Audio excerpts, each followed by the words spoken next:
ਸਤਿ ਸ਼੍ਰੀ ਅਕਾਲ ਜੀ। ਮੈਂ ਆਸ ਕਰਦਾ ਤੁਸੀਂ ਸਾਰੇ ਚੜ੍ਹਦੀ ਕਲਾ 'ਚ ਹੋਵੋਗੇ। ਕੁਝ ਘਟਨਾਵਾਂ ਵਾਪਰੀਆਂ, ਉਹਨਾਂ ਘਟਨਾਵਾਂ ਨੂੰ ਲੈ ਕੇ ਬੜੀ ਚਰਚਾ ਹੋਈ, ਸੋ ਉਸੇ ਬਾਰੇ ਆਪਾਂ ਗੱਲਬਾਤ ਕਰਨੀ ਆ। ਮੈਂ ਰੂਬਰੂ ਹੋਇਆ। ਪਹਿਲੀ ਗੱਲ ਤਾਂ ਇਹ ਗੱਲ ਕਲੀਅਰ ਕਰ ਦਈਏ ਆਪਾਂ, ਸਾਡੇ ਸਾਰੇ ਪੰਜਾਬ ਦੇ, ਹਰਿਆਣਾ ਦੇ ਹੋਰ ਪਾਸੇ ਜਿਹੜੇ ਸਾਡੇ ਬੰਦੇ ਕਿਸਾਨੀ ਸੰਘਰਸ਼ 'ਚ ਬੈਠੇ ਆ ਉਹਨਾਂ ਨੂੰ ਵੀ ਅਸੀਂ ਕਿਸਾਨੀ ਸੰਘਰਸ਼ ਦੇ ਨਾਲ ਆ, ਕਿਸਾਨੀ ਸੰਘਰਸ਼ ਦੇ ਨਾਲ ਸੀ ਤੇ ਰਹਾਂਗੇ ਵੀ। ਇਸ ਲਈ ਇਸ ਗੱਲ ਨੂੰ ਅੱਜ ਦੀ ਜਿਹੜੀ ਘਟਨਾ ਸਵੇਰੇ ਵਾਪਰੀ ਆ, ਜੋ ਨਿਹੰਗ ਸਿੰਘਾਂ ਨੇ ਇੱਕ ਗੁਰੂ ਸਾਹਿਬ ਦੀ ਬੇਅਦਬੀ ਕਰਨ ਆਏ ਵਿਅਕਤੀ ਨੂੰ ਸੌਦਾ ਲਾਇਆ, ਉਸ ਬਾਰੇ ਗੱਲ ਕਰਨੀ, ਉਸ ਗੱਲ ਨੂੰ ਕਿਸ ਸੰਦਰਭ 'ਚ ਦੇਖਣਾ, ਇਹ ਗੱਲ ਸਾਡੇ ਲਈ ਵਾਚਣੀ ਬੜੀ ਜ਼ਰੂਰੀ ਆ। ਸਾਡੇ ਜਿਹੜੇ ਆਗੂ ਆ, ਬਜ਼ੁਰਗ ਆ, ਉਹਨਾਂ ਨੂੰ ਮੇਰੀ ਬੇਨਤੀ ਆ ਵੀ 26 ਨਵੰਬਰ ਨੂੰ ਵੀ ਇਹੀ ਬੇਨਤੀ ਸੀ, 26 ਜਨਵਰੀ ਨੂੰ ਵੀ ਇਹੀ ਬੇਨਤੀ ਸੀ ਤੇ ਅੱਜ ਵੀ ਇਹੀ ਬੇਨਤੀ ਆ ਵੀ ਤੁਸੀਂ ਸਾਡੇ ਆਗੂ ਹੋ, ਤੁਸੀਂ ਸਤਿਕਾਰਯੋਗ ਹੋ, ਤੁਸੀਂ ਸਾਡੇ ਬਜ਼ੁਰਗ ਹੋ ਤੇ ਅਸੀਂ ਤੁਹਾਡੇ ਨਾਲ ਆ, ਹਮੇਸ਼ਾ ਤੁਹਾਡੇ ਨਾਲ ਆ, ਤੁਹਾਡੇ ਬੱਚੇ ਆ, ਤੁਹਾਡੇ ਸੋਲਜਰ ਆ ਤੇ ਸੰਘਰਸ਼ ਦੇ ਨਾਲ ਵੀ ਖੜੇ ਆ। ਪਰ ਕਦੇ ਕਦੇ ਗੱਲਾਂ ਤੁਹਾਨੂੰ ਵੀ ਸਮਝਣੀਆਂ ਚਾਹੀਦੀਆਂ, ਉਹ ਗੱਲਾਂ ਸਮਝਣੀਆਂ ਬਹੁਤ ਜ਼ਰੂਰੀ ਆ ਵੀ 26 ਨਵੰਬਰ ਨੂੰ ਜਦੋਂ ਬੈਰੀਕੇਡ ਤੋੜੇ ਆਪਾਂ ਇਸੇ ਸੰਘਰਸ਼ 'ਚ, ਉਹਦੇ ਤੁਸੀਂ ਕਿਹਾ ਜਿਹੜੇ ਬੈਰੀਕੇਡ ਤੋੜ ਕੇ ਗਏ ਆ ਉਹ ਸਾਡੇ ਬੰਦੇ ਨਹੀਂ ਆ। 26 ਜਨਵਰੀ ਨੂੰ ਜਦੋਂ ਲੋਕਾਂ ਦਾ ਵਹਿਣ ਲਾਲ ਕਿਲ੍ਹੇ ਵੱਲ ਨੂੰ ਆਪੇ ਵਹਿ ਤੁਰਿਆ ਤੇ ਜਿਹੜੇ ਉੱਥੇ ਬੰਦੇ ਪਹੁੰਚੇ, ਤੁਸੀਂ ਇਹ ਕਿਹਾ ਉਹ ਸਾਡੇ ਬੰਦੇ ਨਹੀਂ ਆ। ਹੁਣ 1 ਸਾਲ ਤੋਂ ਵੱਧ ਸਮਾਂ ਹੋ ਗਿਆ, ਨਿਹੰਗ ਸਿੰਘ ਜਥੇਬੰਦੀਆਂ ਤੁਹਾਡੇ ਕੋਲੇ ਉੱਥੇ ਪਹਿਰਾ ਦੇ ਰਹੀਆਂ। ਜਦੋਂ 26 ਜਨਵਰੀ ਨੂੰ ਕੁਝ ਸਰਕਾਰ ਦੇ ਗੁੰਡੇ ਆ ਕੇ ਸਾਡੇ ਮੋਰਚੇ ਤੇ ਹਮਲਾ ਕਰਦੇ ਆ ਤੇ ਸਾਹਮਣੇ ਹਿੱਕ ਡਾ ਕੇ ਖੜ ਜਾਂਦੇ ਆ, ਉਹਨਾਂ ਨਿਹੰਗ ਸਿੰਘ ਜਥੇਬੰਦੀਆਂ ਨੂੰ ਅੱਜ ਤੁਸੀਂ ਇਹ ਕਹਿਤਾ ਵੀ ਉਹ ਤੁਹਾਡੇ ਬੰਦੇ ਨਹੀਂ ਆ। ਸੋ ਬਜ਼ੁਰਗੋ, ਗੱਲ ਇਹ ਆ, ਜੇ ਉਹ ਤੁਹਾਡੇ ਬੰਦੇ ਨਹੀਂ ਤਾਂ ਕਿਹਦੇ ਬੰਦੇ ਆ? ਕਿਹਦੀ ਖਾਤਰ ਉੱਥੇ ਅਸੀਂ ਬੈਠੇ ਰਹੇ, ਹੁਣ ਉਹ ਬੰਦੇ ਬੈਠੇ ਰਹੇ ਜਾਂ ਹੋਰ ਜਿਹੜੇ ਉੱਥੇ ਬੰਦੇ ਉਹ ਬੈਠੇ ਆ, ਉਹਨਾਂ 'ਚ ਇੱਕ ਰੋਹ ਵੀ ਆ, ਗੁੱਸਾ ਵੀ ਆ ਤੇ ਆਪਦੇ ਹੱਕ ਲੈਣ ਖਾਤਰ ਬੈਠੇ ਆ। ਪਰ ਫਿਰ ਵੀ ਪੰਜਾਬ 'ਚ ਰਹਿਣ ਵਾਲੇ ਹਰ ਸਿੱਖ ਨੂੰ, ਹਰ ਉੱਥੋਂ ਦੇ ਬੰਦਿਆਂ ਨੂੰ, ਹਰਿਆਣੇ ਦੇ ਬੰਦਿਆਂ ਨੂੰ, ਯੂਪੀ ਦੇ ਬੰਦਿਆਂ ਨੂੰ ਮੇਰਾ ਇੱਕ ਇਹ ਅਰਜ਼ੀ ਲਾ ਲਓ ਜਾਂ ਹੱਥ ਜੋੜ ਕੇ ਬੇਨਤੀ ਆ ਵੀ ਤੁਸੀਂ ਨਾ ਹੀ ਆਗੂਆਂ ਤੋਂ ਪਾਸੇ ਹੋਇਓ ਤੇ ਨਾ ਸੰਘਰਸ਼ ਤੋਂ ਪਾਸੇ ਹੋਇਓ। ਆਪਾਂ ਕਿਸਾਨੀ ਸੰਘਰਸ਼ ਦੇ ਨਾਲ ਵੀ ਆ, ਆਪਾਂ ਆਗੂਆਂ ਦੇ ਨਾਲ ਵੀ ਆ, ਪਰ ਕੁਝ ਗੱਲਾਂ ਨੂੰ ਸਮਝਣਾ ਸਾਡੇ ਲਈ ਬੜੀ ਜ਼ਰੂਰਤ ਇਸ ਵੇਲੇ ਬਣੀ ਹੋਈ ਆ। ਉਹ ਇਸ ਕਰਕੇ ਕਿਉਂਕਿ ਇੱਕ ਗੱਲ ਬੜੀ ਵੱਡੇ ਪੱਧਰ ਤੇ ਪ੍ਰਚਾਰੀ ਜਾ ਰਹੀ ਆ ਵੀ ਉਹਨਾਂ ਨੇ ਕਾਨੂੰਨ ਨੂੰ ਹੱਥ 'ਚ ਲਿਆ। ਜਦੋਂ ਕਾਨੂੰਨ ਇੰਨਾ ਪੱਖਪਾਤੀ ਹੋ ਜੇ ਵੀ ਪਿਛਲੇ 5 ਸਾਲਾਂ ਤੋਂ ਲਗਾਤਾਰ ਸ੍ਰੀ ਗੁਰੂ ਗ੍ਰੰਥ ਸਾਹਿਬ ਦੀ ਬੇਅਦਬੀ ਕੀਤੀ ਜਾ ਰਹੀ ਆ ਤੇ ਕਾਨੂੰਨ ਇਹ ਕਹਿ ਕੇ ਉਹਨਾਂ ਬੰਦਿਆਂ ਨੂੰ ਛੱਡ ਦਿੰਦਾ ਵੀ ਉਹਨਾਂ ਦੇ ਦਿਮਾਗੀ ਗੜਬੜ ਸੀ, ਉਹ ਦਿਮਾਗੀ ਤੌਰ ਤੇ ਕਮਜ਼ੋਰ ਸੀ ਤੇ ਉਹਨਾਂ ਨੂੰ ਛੱਡ ਦਿੱਤੇ ਗਏ। ਇਹ ਤਾਂ ਉਹ ਗੱਲ ਹੋਈ ਵੀ ਕੋਈ ਅੰਨਾ ਤੇ ਉਹਨੇ ਜਦੋਂ ਵਿੰਨ ਕੇ ਤੀਰ ਮਾਰਿਆ ਤੇ ਹਰ ਵਾਰ ਨਿਸ਼ਾਨੇ 'ਚ ਲੱਗਿਆ ਜਾ ਕੇ, ਵੀ ਹਰ ਵਾਰ ਨਿਸ਼ਾਨੇ 'ਚ ਨਹੀਂ ਲੱਗਦਾ ਹੁੰਦਾ। ਹਰ ਵਾਰ ਕੋਈ ਦਿਮਾਗੀ ਤੌਰ ਤੇ ਪਰੇਸ਼ਾਨ ਬੰਦਾ ਆ ਕੇ ਤੇ ਉਹਨੂੰ ਸ੍ਰੀ ਗੁਰੂ ਗ੍ਰੰਥ ਸਾਹਿਬ ਦਾ ਹੀ ਨਿਰਾਦਰ ਕਰਨਾ ਸੁਝਦਾ। ਫਿਰ ਇਹ 5 ਸਾਲਾਂ ਤੋਂ ਸਾਨੂੰ ਕਿਵੇਂ ਲਗਾਤਾਰ ਪ੍ਰਵੋਕ ਕਰ ਰਹੇ ਆ। ਅਸੀਂ ਕਾਨੂੰਨ ਕੋਲੇ ਅਰਜ਼ੀਆਂ ਦੇ ਕੇ ਆਪਦੀਆਂ ਸ਼ਿਕਾਇਤਾਂ ਕਰਕੇ ਥੱਕ ਗਏ, ਪਰ ਸਾਨੂੰ ਇਨਸਾਫ ਨਹੀਂ ਮਿਲਿਆ। ਉਸੇ ਤਰ੍ਹਾਂ ਜਿਸ ਤਰ੍ਹਾਂ ਸਾਨੂੰ ਪੁਰਾਣੇ ਸਾਡੇ ਨਾਲ ਹੋਈ ਬੇਇਨਸਾਫੀ ਦਾ ਇਨਸਾਫ ਨਹੀਂ ਮਿਲਿਆ। ਸੋ ਜਦੋਂ ਕਾਨੂੰਨ ਪੱਖਪਾਤੀ ਹੋ ਜੇ ਉਦੋਂ ਕਾਨੂੰਨ ਹੱਥ 'ਚ ਲੈਣਾ ਪੈਂਦਾ ਹੁੰਦਾ। ਇਹ ਇਤਿਹਾਸ ਦੀਆਂ ਬਹੁਤ ਘਟਨਾਵਾਂ ਇਹਦੀ ਗਵਾਹੀ ਭਰਦੀਆਂ। ਜਦੋਂ ਮਦਨ ਲਾਲ ਢੀਂਗਰਾ ਨੇ ਕਾਨੂੰਨ ਹੱਥ 'ਚ ਲਿਆ ਸੀ ਫਿਰ ਉਹ ਵੀ ਗਲਤ ਸੀ। ਜਦੋਂ ਸ਼ਹੀਦ ਊਧਮ ਸਿੰਘ ਨੇ ਕਾਨੂੰਨ ਹੱਥ 'ਚ ਲਿਆ ਸੀ ਫਿਰ ਉਹ ਵੀ ਗਲਤ ਸੀ। ਜਦੋਂ ਭਗਤ ਸਿੰਘ ਨੇ, ਜਿਹਦੀ ਗੱਲ ਆਪਾਂ ਕਿਸਾਨੀ ਸੰਘਰਸ਼ 'ਚ ਬੈਠੇ ਕਰਦੇ ਆ ਵੀ ਇਨਕਲਾਬ ਭਗਤ ਸਿੰਘ ਨੇ ਲਿਆ, ਤਾਂ ਫਿਰ ਸਰਦਾਰ ਭਗਤ ਸਿੰਘ ਵੀ ਗਲਤ ਸੀ। ਜਦੋਂ ਜਿੰਦੇ ਤੇ ਸੁੱਖੇ ਨੇ ਕਾਨੂੰਨ ਹੱਥ 'ਚ ਲਿਆ ਸੀ ਫਿਰ ਉਹ ਵੀ ਗਲਤ ਸੀ। ਤੇ ਜਦੋਂ ਸਾਡੇ ਜਥੇਦਾਰ ਰਣਜੀਤ ਸਿੰਘ ਨੇ ਕਾਨੂੰਨ ਹੱਥ 'ਚ ਲਿਆ ਸੀ, ਉਹ ਵੀ ਗਲਤ ਸੀ। ਉਹਨਾਂ ਤੋਂ ਵੀ ਪੁੱਛ ਲਓ ਵੀ ਕਾਨੂੰਨ ਕਿਉਂ ਹੱਥ 'ਚ ਲੈਣਾ ਪੈ ਗਿਆ।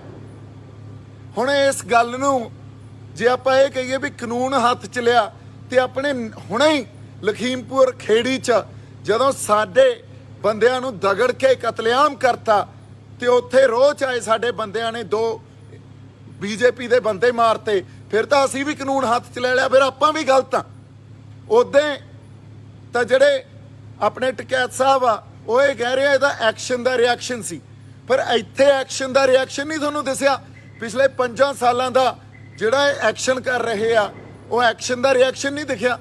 ਸੋ ਬਜ਼ੁਰਗੋ, ਮੇਰੀ ਤੁਹਾਨੂੰ ਹੱਥ ਜੋੜ ਕੇ ਬੇਨਤੀ ਆ ਵੀ ਤੁਹਾਨੂੰ ਯੋਗਿੰਦਰ ਯਾਦਵ ਵਰਗੇ ਬੰਦੇ ਮੈਨੀਪੂਲੇਟ ਕਰ ਦਿੰਦੇ ਆ, ਤੁਸੀਂ ਉਹਨਾਂ ਦੇ ਪਿੱਛੇ ਲੱਗ ਜਾਂਦੇ ਹੋ, ਤੇ ਤੁਸੀਂ ਪੰਥ ਤੇ ਪਰਾਏ ਹੋ ਕੇ ਖੜ ਜਾਂਦੇ ਹੋ, ਜਾਂ ਪੰਜਾਬ ਤੋਂ ਪਰਾਏ ਹੋ ਕੇ ਖੜ ਜਾਂਦੇ ਹੋ। ਤੁਹਾਨੂੰ ਪੰਜਾਬ ਦੀ ਧਰਤੀ ਨੇ ਮਾਫ ਨਹੀਂ ਕਰਨਾ। ਅਸੀਂ ਤਾਂ ਤੁਹਾਡੇ ਨਾਲ ਖੜੇ ਆ, ਅਸੀਂ ਸੰਘਰਸ਼ ਤੁਹਾਡੇ ਨਾਲ ਹਿੱਕ ਢਾਹ ਕੇ ਖੜੇ ਆ, ਅੱਜ ਵੀ ਨਾਲ ਆ, ਪਹਿਲਾਂ ਵੀ ਨਾਲ ਸੀ ਤੇ ਅੱਗੇ ਵੀ ਰਹਾਂਗੇ। ਤੁਸੀਂ ਸਾਡੀ ਪੈਰਵਾਈ ਕਰੋ ਨਾ ਕਰੋ, ਇਹ ਪ੍ਰੋਵੋਕੇਸ਼ਨ ਸੀ। ਪ੍ਰੋਵੋਕੇਸ਼ਨ ਦੇ ਬਾਅਦ ਹੀ ਇਹ ਵਰਤਾਰਾ ਵਾਪਰਿਆ। ਇਹ ਕੋਈ ਇੱਕ ਆਈਸੋਲੇਸ਼ਨ 'ਚ ਜਾਂ ਇਹਨੂੰ ਕੱਲੀ ਘਟਨਾ ਨੂੰ ਨਾ ਦੇਖੋ, ਇਹਦੇ ਪਿੱਛੇ 5 ਸਾਲ ਦਾ ਬੇਅਦਬੀ ਦਾ ਇਤਿਹਾਸ ਪਿਆ। ਸੋ ਇਸ ਕਰਕੇ ਜਿਹੜੇ ਬੰਦੇ ਇਹ ਕਹਿੰਦੇ ਆ ਵੀ ਕਾਨੂੰਨ ਹੱਥ 'ਚ ਲੈ ਲਿਆ, ਇਹ ਬੰਦਿਆਂ ਨੂੰ ਇੱਕ ਸਵਾਲ ਆ ਮੇਰਾ ਵੀ ਜਦੋਂ ਕੋਈ ਇਤਿਹਾਸ 'ਚ ਜਦੋਂ ਕੌਮ ਨੇ, ਸਾਡੇ ਸੰਘਰਸ਼ੀ ਬੰਦਿਆਂ ਨੇ ਇਨਸਾਫ ਲਿਆ, ਉਹਦੇ ਕਾਨੂੰਨ ਹੱਥ 'ਚ ਨਹੀਂ ਲਿਆ ਗਿਆ। ਅੱਜ ਹੀ ਤੁਹਾਨੂੰ ਦਿਖਦਾ ਵੀ ਕਾਨੂੰਨ ਹੱਥ 'ਚ ਲੈ ਲਿਆ।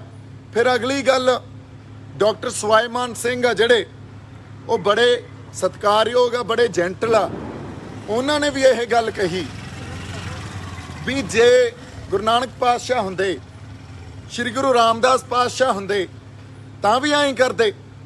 ਤੁਸੀਂ ਗੁਰੂਆਂ ਨੂੰ ਨਖੇੜ ਕੇ ਨਾ ਦੇਖੋ। ਮੈਂ ਡਾਕਟਰ ਸਾਹਿਬ ਤੁਹਾਨੂੰ ਬੇਨਤੀ ਕਰਦਾ, ਤੁਸੀਂ ਇਸ ਗੱਲ ਤੇ ਤੁਹਾਨੂੰ ਸਮਝ ਨਹੀਂ, ਤੇ ਤੁਸੀਂ ਚੰਗੇ ਬੰਦੇ ਹੋ, ਤੁਸੀਂ ਨਾ ਬੋਲੋ, ਕਿਉਂਕਿ ਉਸ ਵੇਲੇ ਗੁਰੂ ਸਾਹਿਬ ਗੁਰੂ ਨਾਨਕ ਪਾਤਸ਼ਾਹ ਤੋਂ ਲੈ ਕੇ 10ਵੇਂ ਪਾਤਸ਼ਾਹ ਤੇ ਫਿਰ ਸ਼੍ਰੀ ਗੁਰੂ ਗ੍ਰੰਥ ਸਾਹਿਬ ਤੱਕ ਇਹ ਤਾਂ ਇੱਕ ਜੋਤ ਆ, ਇੱਕ ਜੋਤ ਪ੍ਰਗਟ ਹੋਈ। ਇਹਨਾਂ ਨੂੰ ਨਖੇੜ ਕੇ ਨਹੀਂ ਦੇਖਿਆ ਜਾ ਸਕਦਾ ਸੀ। ਜੋ ਗੁਰੂ ਨਾਨਕ ਸਾਹਿਬ ਵੇਲੇ ਗੁਰੂ ਨਾਨਕ ਸਾਹਿਬ ਨੂੰ ਜ਼ਰੂਰਤ ਸੀ, ਜਾਂ ਉਸ ਵੇਲੇ ਉਹ ਇਲਹਾਮ ਸੀ ਉਹਨਾਂ ਨੂੰ, ਉਦੋਂ ਉਹਨਾਂ ਨੇ ਉਹ ਕੀਤਾ। ਜੋ 10ਵੇਂ ਪਾਤਸ਼ਾਹ ਵੇਲੇ ਇੱਕ ਜ਼ਰੂਰਤ ਸੀ ਸਮਾਜ ਦੀ, ਉਦੋਂ ਉਹਨਾਂ ਨੇ ਉਹ ਕੀਤਾ। ਸੋ ਇਸ ਕਰਕੇ ਉਹ ਇੱਕ ਇਲਹਾਮ, ਇੱਕ ਰੱਬੀ ਜਿਹੜੀ ਗੱਲ ਆ, ਉਹਨੂੰ ਸਾਡੇ ਲਈ ਸਮਝਣਾ, ਇਸ ਤਰ੍ਹਾਂ ਨਖੇੜ ਕੇ ਦੇਖਣਾ ਬਹੁਤ ਔਖਾ। ਫਿਰ ਤਾਂ ਜਦੋਂ ਭਾਈ ਬਿਧੀ ਚੰਦ ਨੇ 5ਵੇਂ ਪਾਤਸ਼ਾਹ ਵੇਲੇ, ਉਹਨਾਂ ਨੇ ਤਾਂ ਬਹੁਤ ਸ਼ਾਂਤਮਈ ਸ਼ਹਾਦਤ ਦਿੱਤੀ ਆ। ਕਿਸੇ ਨੇ ਜਦੋਂ ਗੁਰੂ ਸਾਹਿਬ ਦੇ ਬਾਰੇ ਮੰਦਾ ਬੋਲਿਆ ਤੇ ਭਾਈ ਬਿਧੀ ਚੰਦ ਨੇ ਟੋਟੇ ਕਰਕੇ ਉਹਦੇ ਨਹਿਰ 'ਚ ਸਿੱਟਤਾ ਸੀ। ਫਿਰ ਤਾਂ ਉਹ ਵੀ ਕਾਨੂੰਨ ਹੱਥ 'ਚ ਲੈਣ ਵਾਲੀ ਗੱਲ ਸੀ। ਇਸ ਲਈ ਜਦੋਂ ਅਸੀਂ ਗੁਰੂਆਂ ਨੂੰ ਨਖੇੜ ਕੇ ਦੇਖਦੇ ਹਾਂ, ਤੇ ਫਿਰ ਇੱਕ ਜੋਤ ਦੀ ਸਾਨੂੰ ਸਮਝ ਨਹੀਂ ਆਉਂਦੀ, ਤੇ ਅਸੀਂ ਇੱਕ ਬਿਰਤਾਂਤ ਪੈਦਾ ਕਰ ਦਿੰਦੇ ਹਾਂ ਵੀ ਗੁਰੂ ਨਾਨਕ ਸਾਹਿਬ ਐਂ ਨਹੀਂ ਕਰ ਸਕਦੇ ਸੀ, ਪਰ ਹੋ ਸਕਦਾ 10ਵੇਂ ਪਾਤਸ਼ਾਹ ਐਂ ਕਰਦੇ। ਇਹ ਬਹੁਤ ਗਲਤ ਗੱਲ ਆ। ਅਗਲੀ ਗੱਲ, ਜਿਹੜੇ ਕੁਝ ਬੰਦੇ ਇਹ ਗੱਲ ਕਹਿ ਰਹੇ ਆ ਵੀ ਇਹ ਤਾਂ ਨਿਹੰਗ ਸਿੰਘ ਜਥੇਬੰਦੀਆਂ ਦੇ ਨਾਲ ਹੀ ਰਹਿੰਦਾ ਸੀ, ਤੇ ਉਹਨਾਂ ਦੇ ਆਪਸ 'ਚ ਕੋਈ ਰੌਲਾ ਸੀ, ਉਹਨਾਂ ਨੇ ਇਹਨੂੰ ਮਾਰ ਕੇ ਤੇ ਬੇਅਦਬੀ ਦਾ ਬਹਾਨਾ ਕਰਤਾ। ਵੀ ਪਿਛਲੇ 5 ਸਾਲਾਂ 'ਚ ਤਾਂ ਅੱਜ ਤੱਕ ਇਹੋ ਜਿਹਾ ਬਹਾਨਾ ਅਸੀਂ ਕੀਤਾ ਨਹੀਂ ਕਦੇ। ਤੁਸੀਂ ਖਾਲਸਾ ਪੰਥ ਦਾ ਇਨਸਾਫ ਕੀਤਾ, ਇਸ ਤਰ੍ਹਾਂ ਨਾ ਮੰਨੋ। ਖਾਲਸਾ ਪੰਥ ਲਈ ਗੁਰੂ ਦੀ ਕੀ ਜਗ੍ਹਾ, ਇਹਨੂੰ ਸਮਝੋ।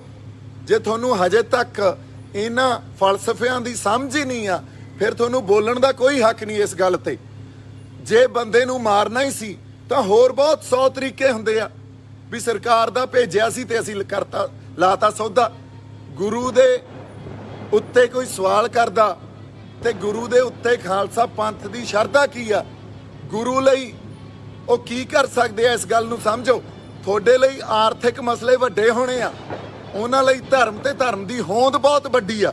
ਸੋ ਇਸ ਕਰਕੇ ਬੰਦਿਆਂ ਨੂੰ ਸਮਝੋ, ਕੌਮਾਂ ਦੇ ਫਲਸਫਿਆਂ ਨੂੰ ਸਮਝੋ, ਤੇ ਉਸ ਆਧਾਰ ਤੇ ਅਸੀਂ ਕੋਈ ਅੱਗੇ ਆਪਦੀ ਗੱਲ ਲੈ ਕੇ ਜਾਈਏ, ਕੋਈ ਬਿਰਤਾਂਤ ਸਿਰਜੀਏ।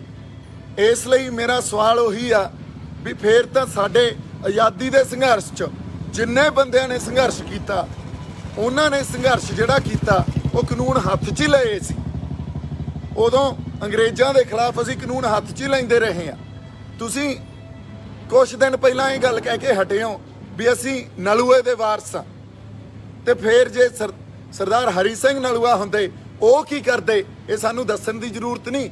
ਇਸ ਲਈ ਇੱਥੇ ਵਿਕਟਮ ਕੌਣ ਆ ਤੇ ਇੱਥੇ ਕਲਪਰੇਟ ਕੌਣ ਆ, ਇਸ ਗੱਲ ਨੂੰ ਪਛਾਣੋ। ਇੱਥੇ ਡਿਸਟਿੰਕਸ਼ਨ ਥੋੜੀ ਜਿਹੀ ਇਹਦੇ 'ਚ ਲੈ ਕੇ ਆਓ। ਤੁਸੀਂ ਹਮੇਸ਼ਾ ਮੈਨੀਪੂਲੇਟ ਤੁਹਾਨੂੰ ਕਰ ਦਿੱਤਾ ਜਾਂਦਾ ਸਾਡੇ ਬਜ਼ੁਰਗਾਂ ਨੂੰ, ਤੇ ਉਹ ਵਿਕਟਮ ਦੇ ਸਰਕਾਰੀ ਧਿਰ ਦੇ ਹੱਕ 'ਚ ਭੁਗਤ ਜਾਂਦੇ ਆ ਤੇ ਕਲਪਰੇਟ ਨੂੰ ਗੁਨਾਹਗਾਰ ਦੱਸਣ ਲੱਗ ਜਾਂਦੇ ਆ। ਉਹ ਜਿਹੜਾ ਵਿਕਟਮ ਆ ਉਹਨੂੰ ਗੁਨਾਹਗਾਰ ਦੱਸਣ ਲੱਗ ਜਾਂਦੇ ਆ। ਸੋ ਇਸ ਕਰਕੇ ਤੁਸੀਂ ਕਲਪਰੇਟ ਕੌਣ ਆ ਇਹਨੂੰ ਦੇਖੋ। ਸਰਕਾਰੀ ਧਿਰ ਇੱਥੇ ਕਲਪਰੇਟ ਆ, ਅਸੀਂ ਵਿਕਟਮ ਆ। ਤੇ ਜਦੋਂ ਪੱਖਪਾਤੀ ਕਾਨੂੰਨ ਐਸ ਚਰਮ ਸੀਮਾ ਤੱਕ ਚਲਾ ਜਾਵੇ ਵੀ ਅੱਜ ਤੱਕ ਇੱਕ ਵੀ ਇਨਸਾਫ ਨਾ ਮਿਲਿਆ, ਫਿਰ ਖਾਲਸਾ ਪੰਥ ਨੇ ਆਪਦਾ ਕਰਤਾ ਇਨਸਾਫ। ਅਸੀਂ ਉਸ ਜਿਹੜੇ ਨਿਹੰਗ ਸਿੰਘ ਜਥੇਬੰਦੀਆਂ ਦੇ ਨਾਲ ਖੜ ਕੇ ਉਹਨਾਂ ਨੂੰ ਇਨਸਾਫ ਵੀ ਦਿਵਾਵਾਂਗੇ, ਉਹਨਾਂ ਖਾਤਰ ਕਾਨੂੰਨ ਦੀ ਲੜਾਈ ਵੀ ਲੜਾਂਗੇ, ਤੇ ਜੋ ਕੋਈ ਖਰਚਾ ਪਾਣੀ ਦੀ ਜ਼ਰੂਰਤ ਹੋਈ, ਕਾਨੂੰਨੀ ਸਹਾਇਤਾ ਦੀ ਜ਼ਰੂਰਤ ਹੋਈ, ਉਹ ਵੀ ਕਰਾਂਗੇ। ਤੇ ਨਾਲ ਅਸੀਂ ਕਿਸਾਨ ਆਗੂਆਂ ਨੂੰ ਵੀ ਬੇਨਤੀ ਕਰਦੇ ਹਾਂ, ਤੁਹਾਡੇ ਨਾਲ ਆ।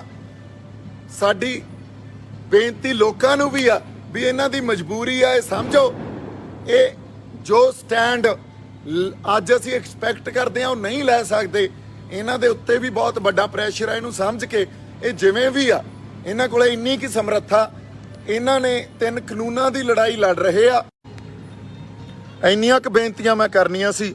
ਮੇਰੇ ਵੱਲੋਂ ਬਹੁਤ ਸਾਰਾ ਪਿਆਰ ਸਤਿਕਾਰ। ਜਿਉਂਦੇ ਵਸਦੇ ਰਹੋ। ਸਤਿ ਸ਼੍ਰੀ ਅਕਾਲ ਜੀ।